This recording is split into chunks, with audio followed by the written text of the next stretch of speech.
Center of Excellence is located on the ancestral land of the Anishinaabeg, Haudenosaunee, and Neutral peoples. It is a part of the Huron Tract Treaty number 29 and Saugeen Tract Treaty number 45 and a half. As a part of our role as treaty people, we promote respect, education, and reconciliation between nations.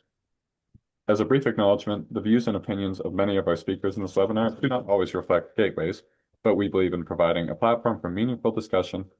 And so I would now like to invite out Peter Smith, Executive Director of the Canadian Centre for Rural Creativity, to give a little introduction talk.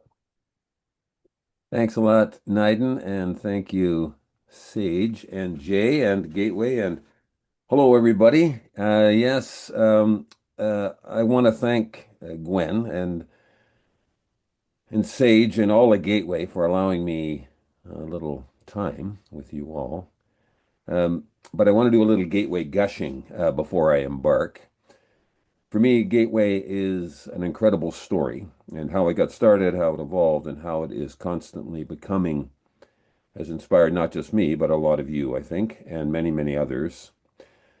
Gwen is really my contact there, and she's a friend. She's also an extraordinary leader who shows up with passion first, vision quick on passion's heels, and then it's collaboration all the way home.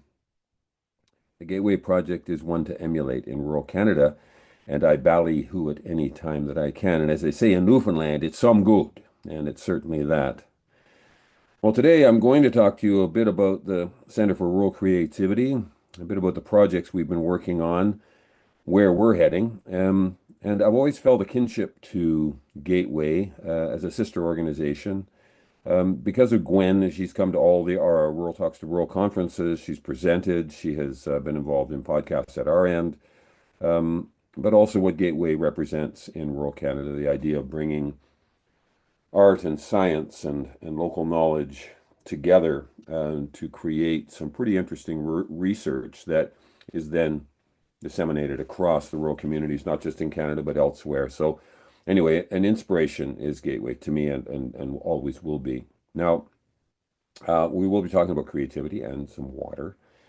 But before I get into that, I'm going to recite you a poem. So I don't know about you, but I have a feeling you live in the same world that I do in certain circumstances, and it is a little topsy-turvy, to say the least, where I seem to be going through a great transformation and change. And there's a poem by Wendell Berry that came across the transom not too long ago. You might know this poem, but it's, I don't know, always good to, it's like an old friend to me. The poem is called The Peace of Wild Things. So I'm going to start here with that. So Wendell Berry writes, when despair for the world grows in me, and I wake in the night at the least sound, in fear of what my life and my children's lives may be, I go and lie down where the wood drake rests in his beauty on the water and the great heron feeds. I come into the peace of wild things who do not tax their lives with forethought of grief. I come into the presence of still water, and I feel above me the day-blind stars waiting for their light. For a time I rest in the grace of the world, and I am free. So as mentioned, my name is Pete Smith, and it still is. That hasn't changed in the last 30 seconds. I am John Smith and Isabel Kavanaugh's son. I'm also a brother to 6 extraordinary people that I love. I'm married to Laurel, who I also love, and we have 2 sons named Matt and Dan. Matthew lives in Los Angeles right now, and Dan lives in Aurora. I'm grandpa, and Laurel is grandma to Noah May, Liam James, and recently Callum McKenzie, who entered the world 4 months ago. So he's brand new, he's big-eyed, and he's curious. I also would like to take a moment right now for all of us, just to say thank you to whatever you want to say thank you to or for, to be grateful, to take a moment to remember what it's like to be treated with respect. Remember how it is to be listened to with care, and how important it is to offer the same kindness, not just to yourself, but to all other beings. For me, and as I carry on, I've got some friends with me here today that I'll be introducing you to. They're inanimate objects, but they become kind of animate to me. The greatest shift in any age, the greatest disruption comes from changing the way we think, opening ourselves up to different ways of seeing. And if there was ever a time when that is a request, I would say it's now.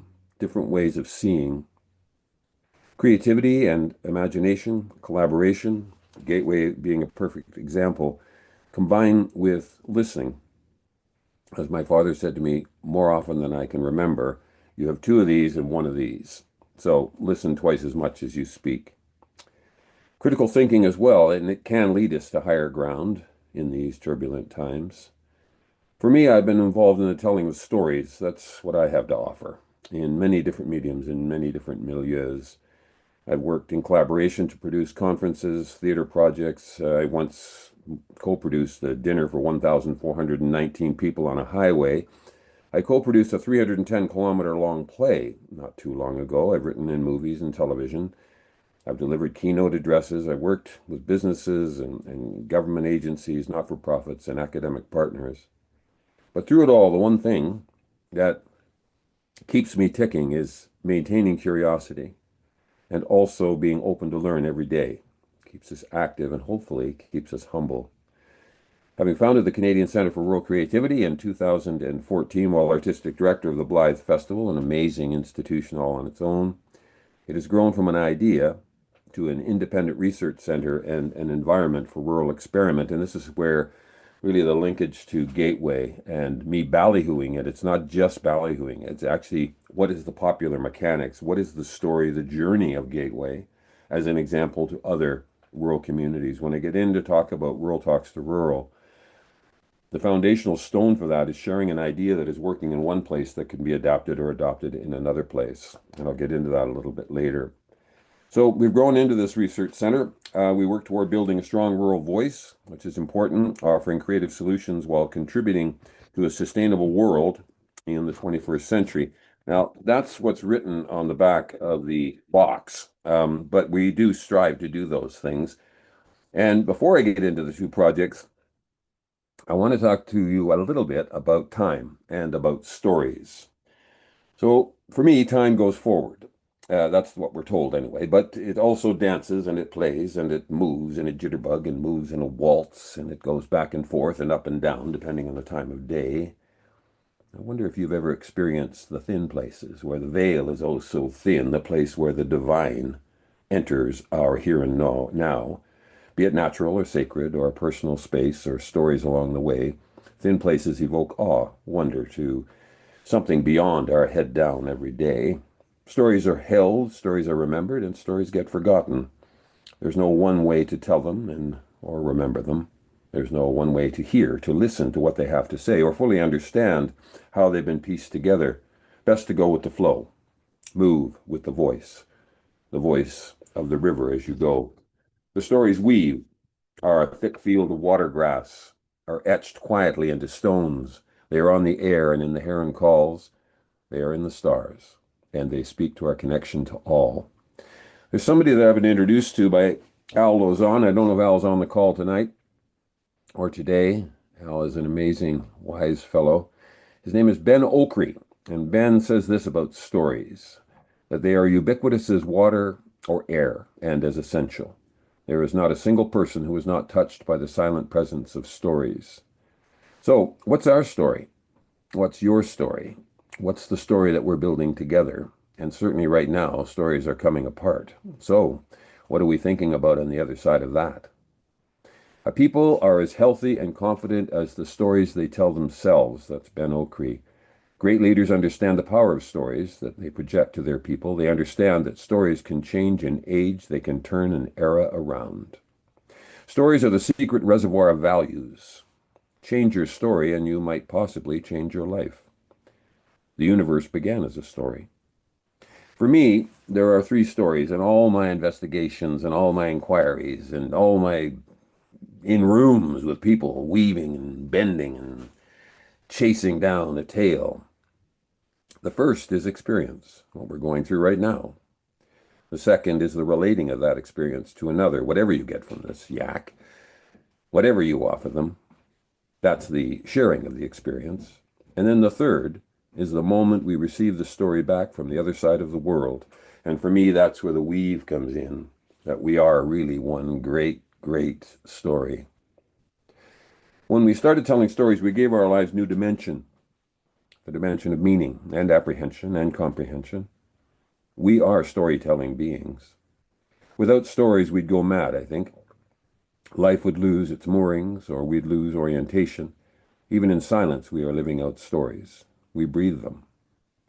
Moods are stories unspoken. They're condensed in the air. They're untold. Stories can be paradox. A good story keeps growing, and a good story never dies. Stories are sometimes a form of resistance.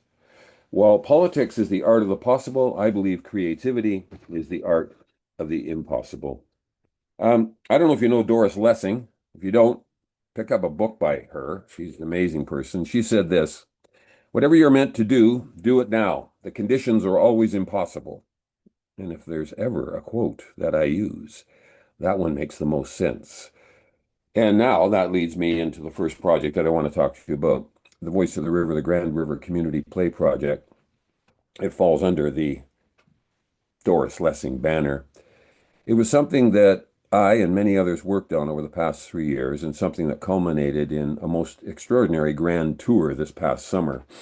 How it came into being was like this on Hollywood Squares when this is during the pandemic, and we were meeting online. And I was invited to something called the Grand River Histories Project, organized by Tristan Vogel over at the Regional Tourism Office for Organization 4. And she said, why don't you come and listen to the stories about the Grand River? And I said, I don't even know where that is. She said, yeah, it's in Ontario. I said, okay, well, yeah, sure. What do I do? Well, just come listen to the people tell stories about where they're from. Okay, I'm into that. So I came, and for a couple of months, I listened to students and elders, environmentalists, and Indigenous folks who live along the Grand River. And I learned quite a lot about the Grand River. And after a couple of months of listening to these stories, and I had been lulled into the listening part of it, Tristan said, well, what do you think about all this? I said, well, it's extraordinary the love people have for their community, for their home. And this river, it always comes back to the river in one way or the other. I said, I got this crazy idea. What do people think about doing a 310-kilometer long play? And there was silence, and people started clicking off their screens, and maybe that's what's happening now. But I can tell you it did work out. But there was a lot of doubt. And then somebody brave said, well, how do you do that? And I said, I have no idea. And they went, well, why are you proposing it then? I said, well, if I'm proposing something that I know what's going to happen, I'm not so interested in that. I actually like to not know. And then, as the French say, the traveling in art is from not knowing to a little bit more knowing, and then into more not knowing, and onward we go. And inside of that is the story. And in this case, there were millions of stories. So I went up to Dundalk, which is at the headwaters. If you don't know the river itself, Dundalk sits at the very top of the Grand River. And in fact, the river is only evident in the spring with the floods, and then it recedes into the ground. And when you ask people out there, where does the Grand River start? They all shout, at my house, because it's spread across the county. In fact, there's a township up there called Proton, and up there they call it Floatin' Proton, because in the spring, when the floods come in, they say leave your basement windows both open so the water can flow all the way through. So anyway, I met 3 people up there, and they stayed with the project for the whole 3 years. And then I started working my way down the river, and we started having these story circles, and we started to do workshops. And then I met some stilt walkers, and this, what you're looking at here, is from Shadowland Theater, and this is a heron that you can wear on your head like this. So anyway, and then you're on stilts, and then you walk along. So we had parades, and we also had picnics. So we did a picnic first, then a parade, and then we did the show. Now, we performed outside, so we were in rain and snow, and I've never been so cold in all my life as I was at the Abe Herb Grist Mill in Waterloo. And it was colder inside the building than it was outside, and the water walkers became a part of it. And I don't know if you know the water walkers, but they're in Anishinaabe, and they honor the river, and they honor water, and they do ceremonies. So at the beginning of the project, we did water ceremonies with the Anishinaabe. We were witnesses to that. We experienced that with them and the love of the river. And that really opened up a lot of eyes. And a lot of imaginations. But the stories that were told from one end of that river to the other started to form themselves into a play. And then people started to hear about it. They said, "Why don't you come to our community? We'd like to tell you our stories." So the goal really was to bring these stories together. And one little tale I'll tell you, worked on a couple of songs with a woman named Debbie Bechamp up in Dundalk at the headwaters. And she said, "How do you do this?" I said, "I don't know. Like, I mean, we're just going to start singing a song. So then maybe you play guitar." And she's an amazing guitar player. So she starts pounding out some chords and then she starts making up some lyrics. And then somebody else said, "Well, I got a couple of lines I'd like to throw in there." And so they did. And they wrote two songs about the river. Well, we started the tour last August and we started up there and we worked our way all the way down to Lake Erie, stopping in different communities, presenting. And the parades got out of control. It was fabulous. I love when things kind of get a little chaotic, but with stilt walkers and drums and bagpipers and kids it was just a chaotic mingling of energies and we weren't allowed to do it. We had to get permits, and sometimes we did, and sometimes we didn't. But please, I think we're safe now. I'm out of the woods. I've filled in all the forms. I'm just going to blow my nose here. The cold has gotten to me. Anyway, she came down to Glen Morris, which is on the river. She came all the way down, an hour and a half down the river, and she played the two songs there. And I remember standing outside, summer, watching Debbie, knowing how the songs were made, knowing that they were now going to be part of the Glen Morris community play. And I thought, this is a perfect weaving. I couldn't have, when I suggested this story back 4 years ago, 5 years ago, I couldn't have imagined Debbie Bechamp singing a song that she wrote up in Dundalk, singing it down in Glen Morris, a number of kilometers, 150 kilometers away, and having it land with that audience. In some ways, I think about Gateway and I think about this project and how it came together in health and well-being. And I don't know. I know that we are better when we are sharing. And when you share a story, how beautiful can that be? I just can't imagine a finer thing to do. If I'm at a kitchen table, and this started when I was a kid with my dad and his brothers and sister and my mom and all her family. We play cards and we tell each other stories. And there are many, many stories that we still tell each other to be reminded, but also because we enjoy sharing the stories because it's about love. It's about us being connected. And that's what happened on this project. Would I do another community play? Maybe. I don't know. But it took a lot out of a lot of us. I'll just show you actually. This is the playbill. This is how high tech we were. So aside from all the other things happening, we just jotted this down so that people knew what actually was coming next. Because the play wasn't the same in each community because there were different stories being told. But people started following us down the river. People started coming to the other communities to see what was going on down there. And I just want to see how it works there. Does it work the same as it works here? It's different people, but actually we weren't so different. And that was another thing that happened. And I think about as far as health and well-being is concerned, we need to see each other. It's not just different ways of seeing. I think it's actually seeing somebody other than ourselves or the folks that we hang out with to see that they're just as hardworking, that they're just as engaged, that they're just as funny or just as sad, or what they're dealing with and issues and challenges aren't so different. That in fact we are one, which is certainly something that the Indigenous folks that I connected with at Six Nations and the Water Walkers taught me. A lot to learn in that project. So that happened. Now I'm going to shift focus. I think I'm doing okay. To Rural Talks to Rurals, which is another project we're doing, and it's got its own thing. And the two foundational blocks really for it are treating others the way you want to be treated. That's important, the respect factor. And the other is working to leave the campsite better than we found it. Now, that's a phrase that my father used throughout my life and my mother. And in fact, we used to clean up our campsite, sweeping the sand. I didn't know quite what my father meant. I do now.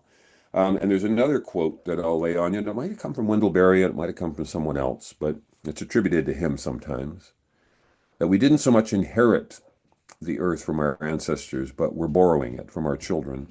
And with that in mind, I think the decisions we make today are really not about us. The decisions we make today are going to have ramifications for our kids and our kids' kids and all the way down the line as it was done before us.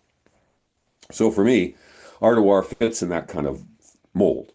We do bring artists and scientists and researchers and local knowledge keepers and indigenous knowledge keepers, local folks together.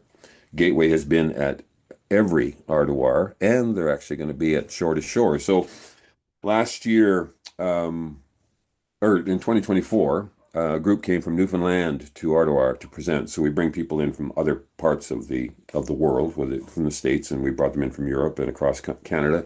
They present virtually sometimes, or sometimes they show up in person. We always do it in rural communities. Rural Talks to Rural, actually, thinking back, started Keith Ralston and I had lunch, I don't know how many years ago now, 10, 12 years ago. And he said to me, wouldn't it be interesting if rural people talk to rural people about what they're dealing with rather than have someone from the city come in and tell them about it? I said, yeah, that's a good name for a conference. What is? Rural Talks to Rural. No, it's not. That's a terrible name. I said, no, I like that. I think it's good. Rural Talks to Rural. Simple. Anyway, that's what it's called. And Keith came to the first one, and he's come to the second, and third, and the fourth, and the fifth, sixth, seventh. Anyway, he's been coming to them all. He always brings his wisdom, and Gwen, and Gateway. In fact, at Gateway at 22, they were more prominent than us. They had like 1,000 people came from Gateway. I mean, I don't know how many people, but a lot of people came from Gateway, and it was so awesome. And we hire Nick Vinicombe. He does our documentary things. We can go online, ruralcreativity.org, if you'd like to check out a little bit more about these projects I'm talking about and where we're going. So the Newfoundland contingent came, and Gwen met Joni Cranston. Joni's a nurse, and she also runs a community center called the Cottage Hospital in Norris Point in Gros Morne. And that hug between those two, it took months to get to that hug where Gwen hugged Joni, two nurses. So, you know what? I think the world would be a lot better place. We just hand it over to nurses. Anyway, they hugged, and I thought, okay, in this moment, there's a connection being made, and a connection that has nothing to do with me and everything to do with them and the betterment of the communities that they live in. Gwen is coming to Newfoundland for something called Shore to Shore. The Newfoundland contingent were impressed enough with Ardoir, they said, why don't we do one of these down there? So we are. And we're hooking up with the Canadian Rural Revitalization Foundation, the North Atlantic Forum, and we've created Shore to Shore. And one of them is going to be 4 nurses are going to be talking about rural health. I've got 3 of them are in. I just have to get the 4th one. But they're all from rural communities, and they will be talking about the health of rural and what's happening with regards to the work being done in rural health. Other things are going to have people make sandwiches for each other. There's a bunch of different things that are going to happen, and there's going to be art. There's a fishing net that's going to be traveling throughout. We're starting in Corner Brook, then we're going to Norris Point, and then we're going out to a Mi'kmaq community called Flat Bay. So again, there could be an Indigenous connection, hoping to bring some Indigenous folks from Six Nations and from out at Kanakabar in the interior of BC. Amazing people. So Ardoir is now in conversations with some folks from Manitoba, in rural Manitoba, Clearwater, and also in Argenna in the interior of British Columbia, about bringing something like it. So it would be shore to shore, Newfoundland. It could be valley to valley in Manitoba, and it could be mountain to valley or something like that. The greater idea here is to connect some of the thoughts. It's not unlike what happened with the Grand River Project. It's bringing people from different communities that don't know each other and seeing what happens when they come together. I think more now than ever before, we need to have those conversations, and maybe we always needed them, I don't know. And sharing stories and being with others and being inspired in some cases by what they're doing, but it's the humanity of it. It's the being kind, treating others the way you'd like to be treated. And those community folks, like this one, Gateway, working to leave the campsite better than they found it. That's all we got. Like we're renters. We're not here for a great long period of time, some of us shorter than others. But for the time that we're here, what are we doing with our time? What's our story and how are we going about it? And I think that when I come to Gateway, and I've been here a bunch of times, and I do love the organization. It gives me hope. I'll tell you one last story. Well, there's many stories I could tell you, but I'm just going to tell you this story, and it was interesting. So we did a story circle in Glen Morris, and I mentioned it before, and it's right on the Grand River for the voice of the river. And there was about 40 people in the circle, and we always sat in circles. And we used to ask them two questions. The questions were, "What do you mean to the Grand? What do you think about the Grand River, and what does the Grand River think about you?" And the second question always produced some interesting answers. But then I started just asking other questions. So on this day, I just said, "Is there anything giving you hope right now?" So we went around, and people talked about their grandchildren, and they talked about their lives, and they talked about experiences, and it was quite beautiful. Well, right towards the end, a fellow said this. He said, "I don't usually come to these things, but I realized that I needed to come out of my house, that I was stuck in my house." And I used to be a bookstore owner, and people used to come to me. We used to do poetry readings, and authors would bring their books, and people would come, and we'd have these big soirees. My wife and I, we were just always on the go, and it was just great. We were in Paris, Ontario doing this. And he said, "My wife died about a year ago. We sold the bookstore, and I was alone, and I didn't know what to do with myself. So I just sat at home, and I fretted and I worried. But then I thought, I got to get out of the house. I've got to go now. People used to come to me. I need to go where the people are, and I've come here." So we were all quite enthralled by this, and nobody knew him. He just heard about it, and a woman from across the room said, "Yeah, you're going through a death of a kind, a death of a life that was, and you're going to come into your new life, and this new life is right before you, and you're just coming into it now." And she said, "I say this because I went through a similar experience in my life."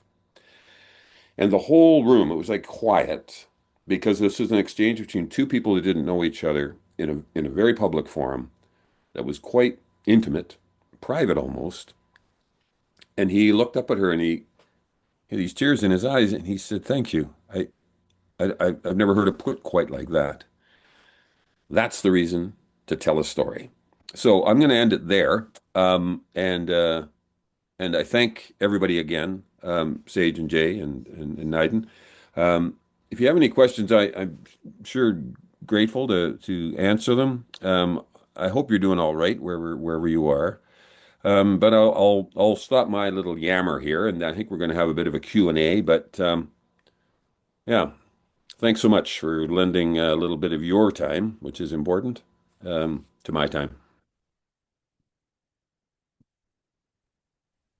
Thank you so much, Peter. That was incredible. I mean, I myself was not too familiar going into this about what you do at the Rural Center of Creativity or kind of the projects that you've been embarking on, but I mean, they're incredibly important and very relevant, I'm sure, to a lot of the people who are tuning in today.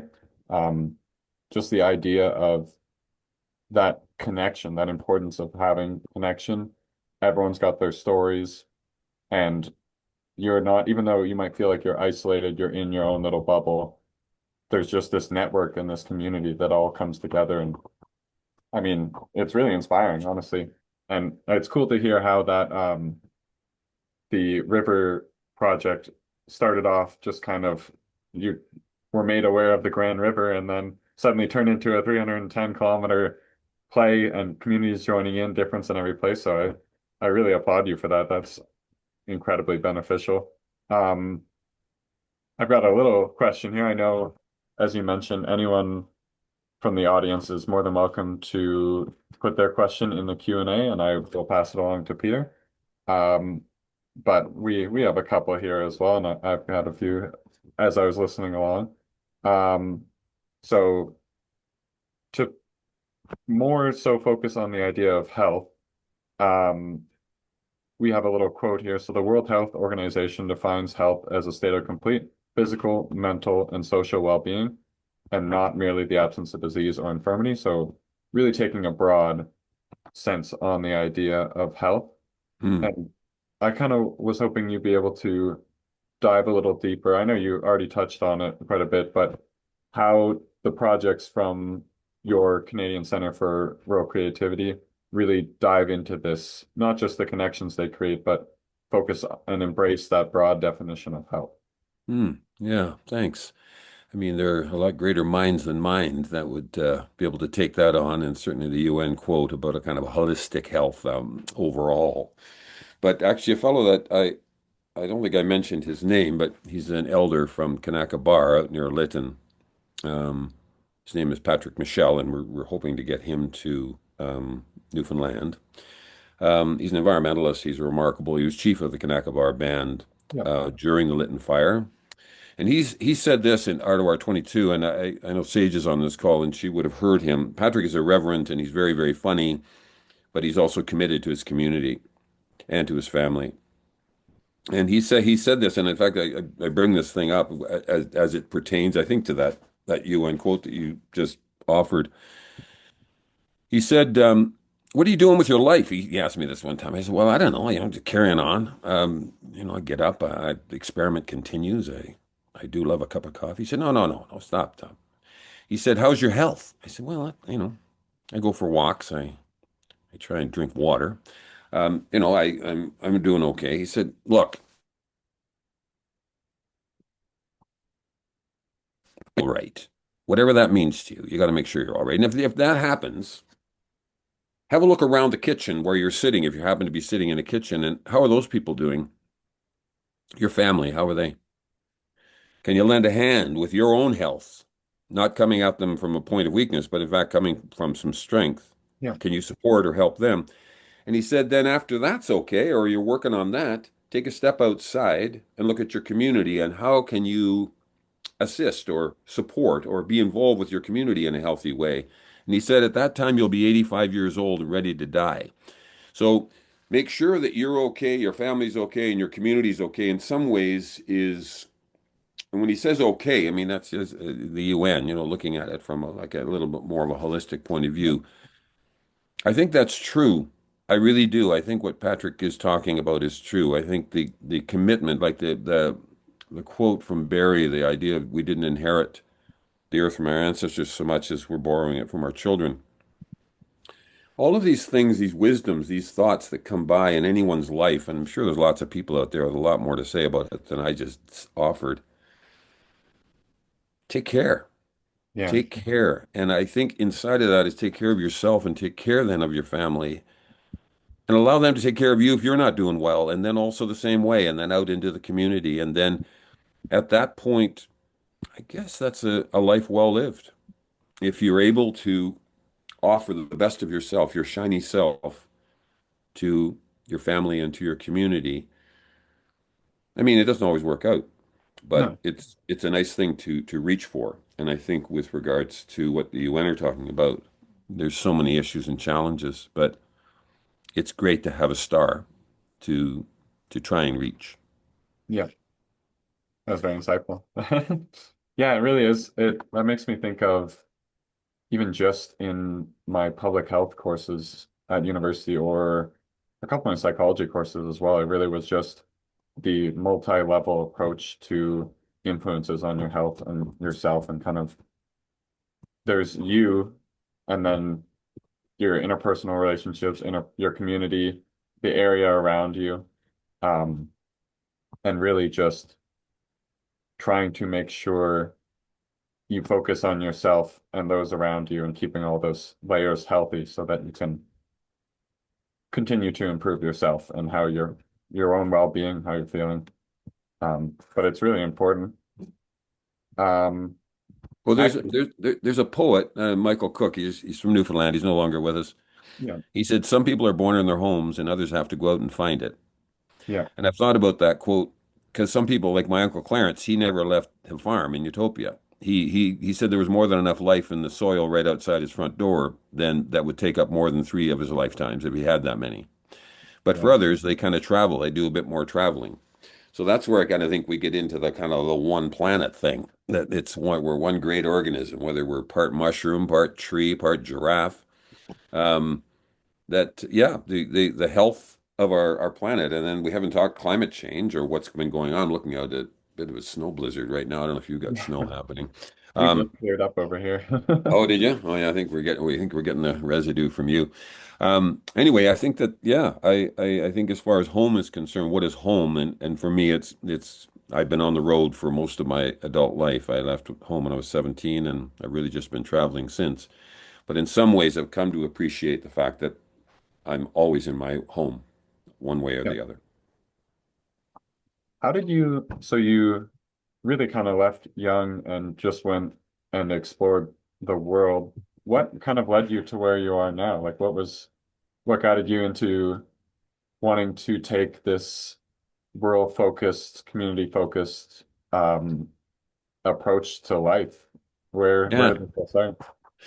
Well, I think probably my parents and grandparents. Um, yeah, I mean I remember my dad, he used to I never understood it, and I understand a lot better now, which is I don't know what I think Bukowski's got a poem got a poem that a couple of the lines in, isn't it amazing the older you get, how much better the old man's sports jacket starts to fit. Um, anyway, my dad used to he was a railroader, and he'd go to hospitals. Like this was a thing he would do, and we'd be in the car. Yeah, And he'd go in and visit people that he didn't know. This is a thing he did. I mean, I don't think that's extraordinary. I just think it's something that he wanted to do. yeah, And what motivated him to do that, I never did find out. He's gone now, but I remember thinking, why he doesn't even know these people. Like, why is he going to the hospital? Well, he kept that up right through during his retirement. After my mom died, he kept going to the hospital, and they knew when he came in, they'd give him the ledger, and they go, "These people haven't been visited by anyone because there's no one here that's alive in their family." My dad would go in and they'd talk about whatever they were talking about. He was making a connection. And I think in some ways, those times on the farm in Utopia and with his brother Eugene and Clarence and his sister Alice, I think all the time that I was with them, absorbing who they were, what they were, why they were, it was always connected to health of family, health of community. And I remember when um, Eugene turned 90 and oh, they lived long. Clarence was 105 when he died. They were real lifers, these guys. Um, I had the four of them together, and we were sitting at our son Matt was 7. The place was packed, Utopia Hall, and I said, "What did you want for us 7 kids?" Excuse me, and they said food and education. They said we wanted to make sure that you were fed. Now they'd come through the depression, so they knew hunger and they had experienced it, and they talked about it, but also the importance of education in learning and keeping learning. So I think probably it stems from them. It took me a while to get there. I think I was pretty myopic and selfish, and I think, I was just trying to hedonistic and partying and carrying on. Um, I still like everyone it. was at one Yeah, age. I still like a good party, but anyway, I think it was probably yeah, seeing the world, but also understanding and then meeting people like Patrick Michelle, and Ron Thomas and Ellie Joseph and remembering my parents and remembering their legacy, which was really, well, not kind of too far from what Patrick said. Get yourself right, get your family right, make sure your community's doing okay, and do the best you can, offer everything you got. I think there's a quote by Hunter Thompson, the writer from the States. Don't show up at the graveyard looking good. Show up worn out, cracked, chip shoulder, you got a bloody nose, and that you've enjoyed the ride. You've participated in the event of your life and the experience of your life. And I think that's a good that's good. That's a good code, I think, too. And I think I tripped on it. I think and then I got into theater. Like that happened as well. And I think that connected to my upbringing through the church and pomp and circumstance and sermonizing and listening to those sermons and realizing they weren't so far from the soliloquies of Shakespeare or from the writing that was going on in new work, Yeah, that there was a parallel between theater and religion and storytelling, and it was all connected under that. And so then I think from there, one thing led to another, and I got involved in community play projects, and this was the second one that I produced. So I think that's probably the river flow there. yeah. Well, we're thankful that that all happened and that now we have you here today with everything that you've been doing. Yeah, I wonder if your dad had heard that quote from Doris, just go out and do it. Yeah, there's all those po impossible circumstances surrounding everything, but you know, you're going to talk to random people at the hospital, why not? Just do it. I know. No, no. I think of it now. I think, and I used to think, God, what are we doing here? He said, let's Yeah, go. I got a baseball game or something. Again, thinking selfishly, I think there's a tipping point, and some have it from the very beginning, and it took me a long while to get there. But the idea is, I've had so much opportunity and privilege, and people have uh, pushed and cajoled and encouraged. Um, yeah, that there's a time to give back. And if you're alive and able, then it's a kind of obligation, I think, to leave the campsite better than you found it, to work toward that anyway, if it's possible. yeah, I agree 100%. I was doing a little bit of reading about the conferences you were talking about. Hmm. Um, and I saw a little bit that there was all this different artwork, like all these Oh yeah. really unique quilts, drawings, all kinds Mm. of different pieces used to kind of talk about the Grand River and tell that story about it. But what was the purpose of all that? What besides like I know storytelling, where did all that come from, I guess? Well, I mean, these are collaborations, and I think, getting back to Gateway, and I think the way Gateway started, and I remember the same thing. I think about the Guelph to Goderich Rail Trail and Chris Lee, and I think about the other community projects that are going on around in Huron County, which is an amazing part of the world where people put their shoulder behind things. But it's not easy. It's not simple, and it certainly starts off with a small group. But as that group starts to grow, people start to feel confident to offer their own thoughts on the project. And there's conflict and there's various things that happen. So the same thing happens with the community play or any project that really I've ever worked on where artists are always invited to wherever I am. That's just going to be happen. And social scientists and physical scientists and thinkers and poets and then local knowledge keep bringing those people together. Well, they're going to bring their thing, right? Like they're going to bring their little wagon of who's and hows and what's and where's, and they're going to haul it along, and they're going to go, if I showed you the clock I made last night or whatever, they're going to, and you go, what the? And somehow it's all connected. Like the reason you met them was to see their little clock off their trailer or whatever it is, or their artwork, Yeah. and the quilt, the one you mentioned, I forgot to mention it, and really the brainchild of Pat Flood, an amazing designer who's worked in Blythe, the festival, and worked all over in film and TV and taught at Guelph.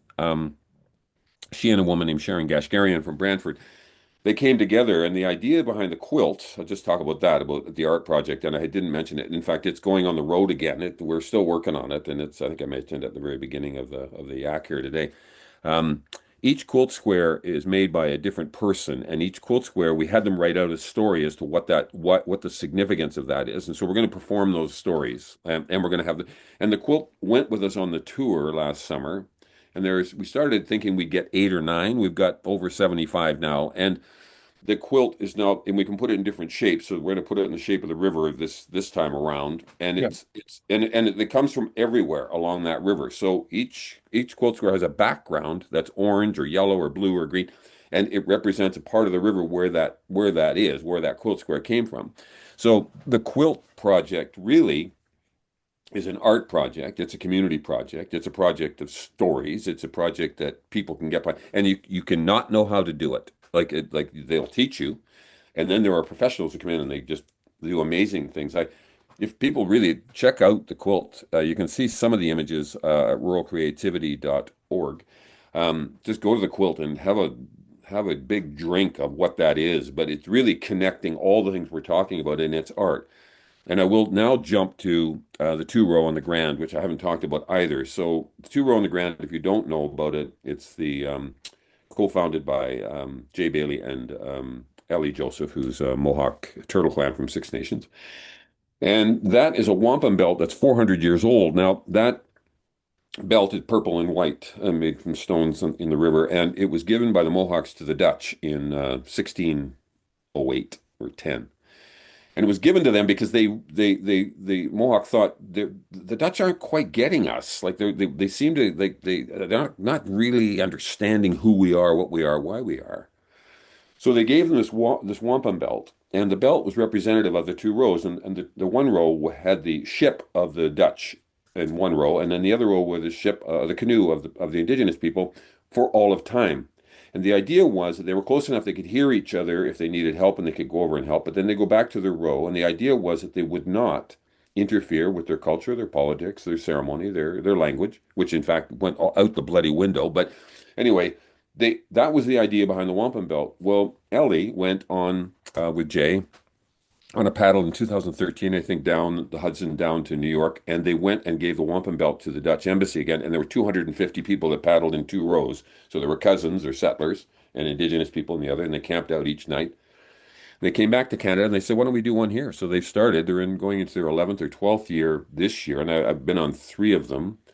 Amazing paddling, and you paddle not the full length of the river because of all the damn dams that are up and down the river that take people down. So there you've got culture connected to an ancient wampum belt, one of the oldest, to understanding, to community. But again, it's artwork. So people have been drawing and sending her mosaics based on this.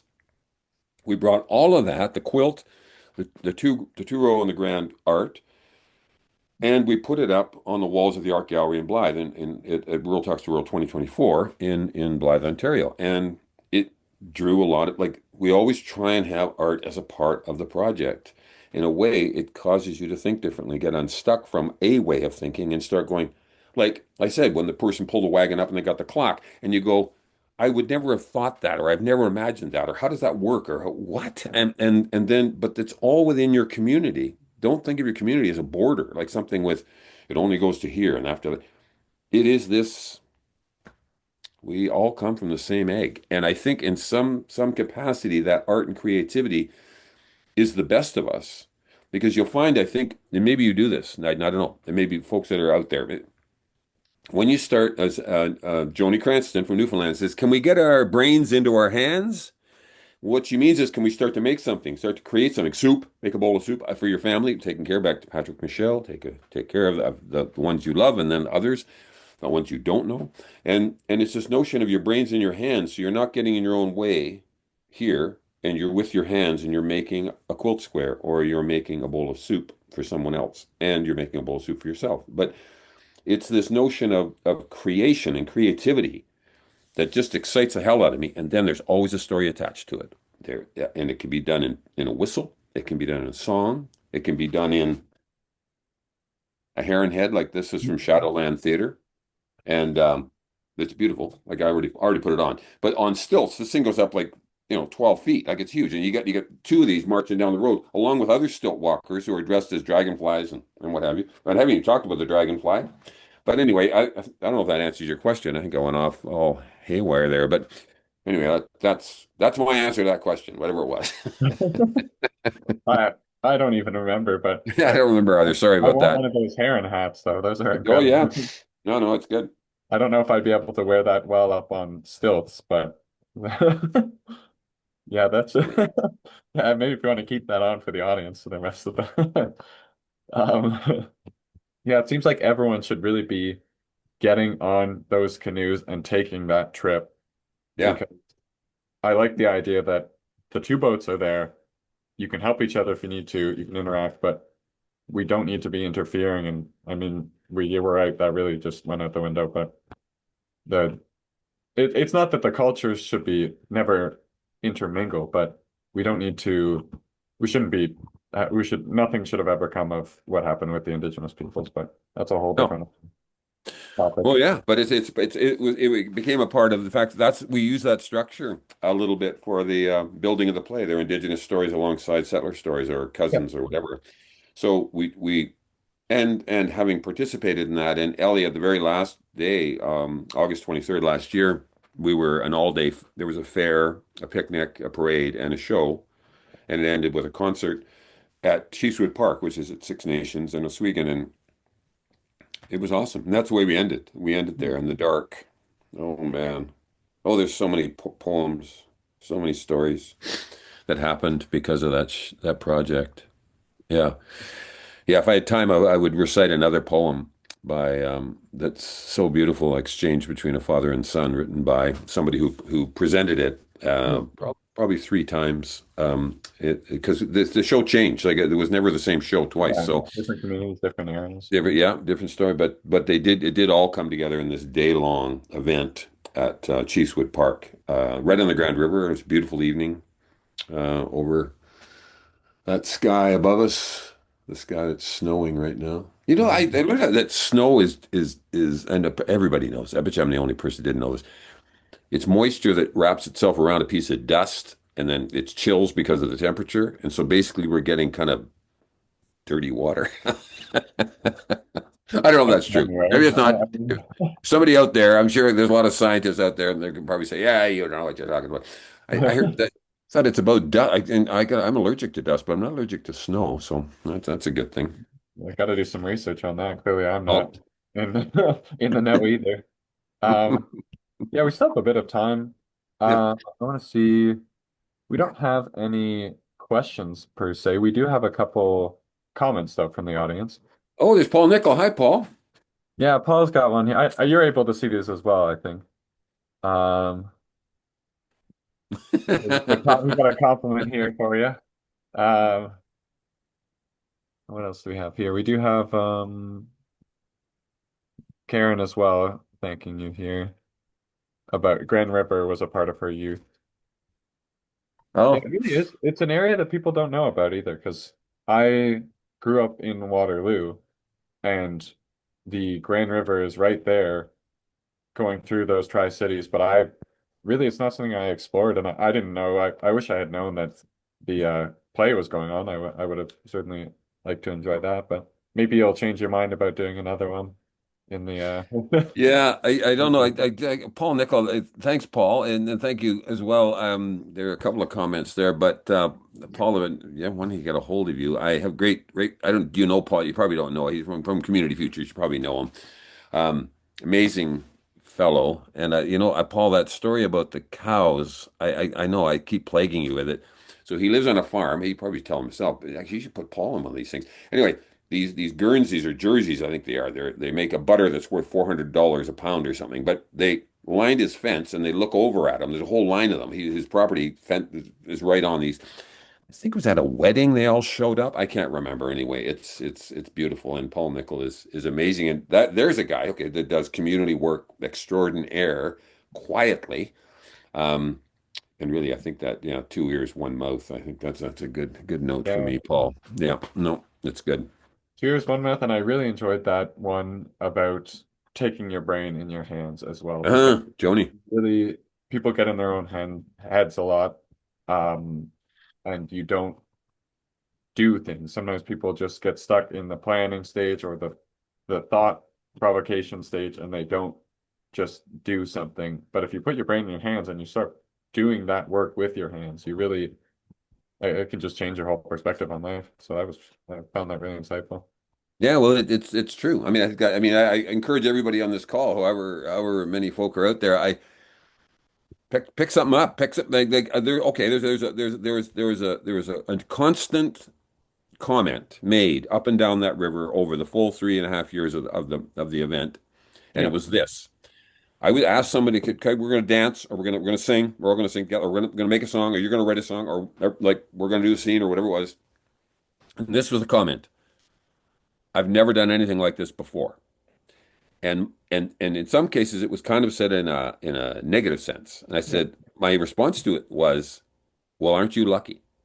Yeah. If you've never done it before and you're going to do it now, well, you're learning something new. And the whole notion of lifelong learning, which is a phrase that gets bandied about, and the people that are telling it sometimes stop learning 30 years before they said it. Anyway, the thing about never having done something before should be an encouragement. Oh, we need to start wrapping things up. I just read out. Chris, I sound like somebody from, yeah, that was from Sage. You weren't supposed to hear that. We need to start wrapping things up, says Sage. Well, she's probably right. We could go on, or I could go on anyway. All right. So, oh, laugh out loud. Okay, good. I got an LOL from Sage. Calling out the puppet master. I'm supposed to be in control, but I'm just so enthralled. I'm really enjoying this conversation. Okay. Well, I guess we will start moving into the closing portion. Um, so I just wanted to again thank you so much for coming out today, Peter. I mean, I'm sure everyone who was here today really gained a lot of insight, not into what you do at the Rural Center of Creativity, not just into that, but really into a little bit of insight into themselves. I mean, lots of thought-provoking poems, quotes, commentary. I really appreciate all the stories you told today, and I'm sure everyone else who joined in enjoyed them as well. Um, and if anyone has any last second questions, we are still on for a couple more minutes, but before we close things off, I wanted to just quickly thank everyone who made this lecture possible. So again, thank you to you, Peter. Thank you to the audience. And thank you to, oh, we also have a poll as well, actually. So we will have a poll here if you would like to share any thoughts about this webinar or future webinars.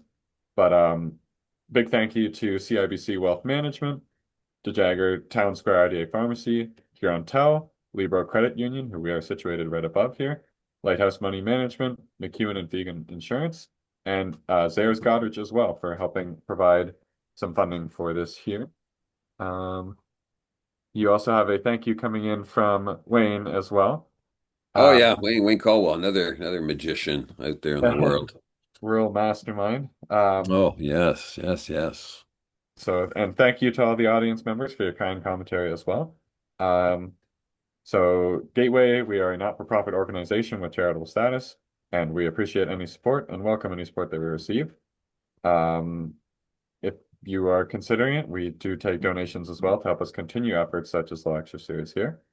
Coming up after this one, we do actually, it is not listed anywhere really yet, but we've got a bonus lecture coming up on February 10th, and that will be looking at understanding cancer screening and cancer screening opportunities within Ontario and within our rural communities. That one is being presented by Susan Summers, who is a nurse practitioner who specializes in primary care, as well as a host of other things, including aerospace medicine. She will be delivering that one from 12 to 1 on February 10th. Then continuing with our scheduled webinars, we will be having a webinar on bridging the distance, transportation challenges and solutions in rural regions, which has Dr. Sarah Patricia Breen, OneCare, as well as the County of Grey, who will be delivering that one. So again, that's March 3rd. That'll be from 12 to 1. Other than that, I don't have any announcements pertaining to Gateway, anything coming up. So I just wanted to give one last thank you again to everyone who made today possible, our sponsors, our wonderful panelists, and everyone in the audience who is still here. Thank you so much, everyone. Take care and have a great rest of your day. Be kind, everybody. Thanks.